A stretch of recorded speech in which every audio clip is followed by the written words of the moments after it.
আমাদের দল পৌঁছে গেছে।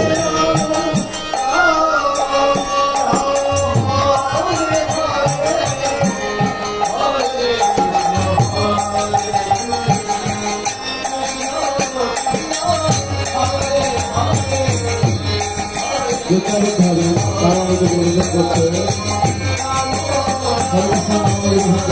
পরিষ্কার জাতীয়রা